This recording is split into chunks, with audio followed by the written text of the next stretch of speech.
देखे कितना बढ़िया कंपोजिशन बा, खूबसूरती बा। नायक नायिका से कहता अस्ते अस्ते अखिया के रस्ते, रवीना ध्यान दो, अस्ते अस्ते अखिया के रस्ते दिल में समा गई, दिल में समा गई।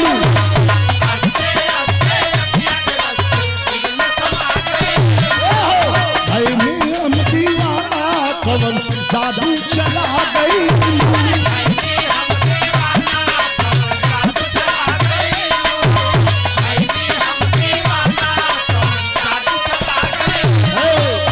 अस्ते अस्ते अखिया के रस्ते दिल में समा गई, हम दीवाना कवन जादू चला गई। ओढ़नी के कोरवन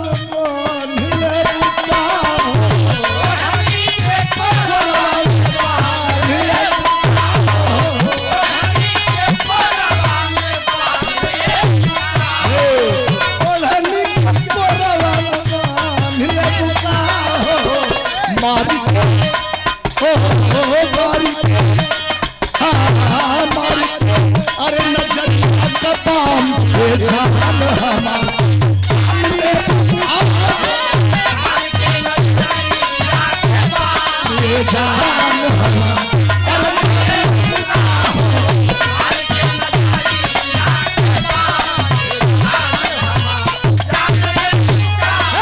हस्ते हस्ते के रस्ते हम दीवाना कवन जादू चला गई।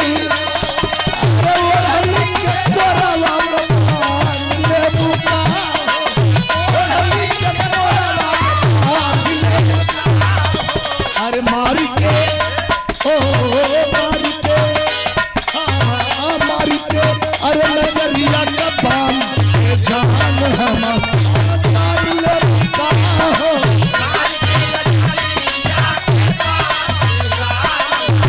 ताली बजा के सम्मान रखने के चाहिए।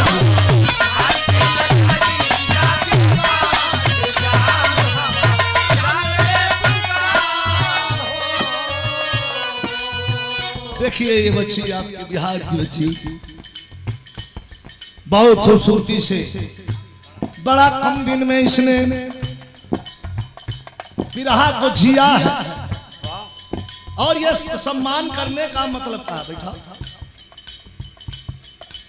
सम्मान करने का मतलब क्या है? ये शिक्षा है। पढ़ भी रही है लड़की, गा भी रही है। अब हम गोरखपुर से लेके कौशाम्बी तक जहां तक बिरहा में लोग विजयलाल को बुलाते हैं, याद करते हैं, तो याद करते हैं कि गुरुजी रवीना की बुलाएंगे। हम कभी बिल्कुल रवीना को बुलाते हैं। बहुत अच्छा गा रही, इनके बाद एक बार और ताली बजा के सम्मान करी। बिरहा का मान सम्मान बढ़ो, खूब बढ़िया से गाओ।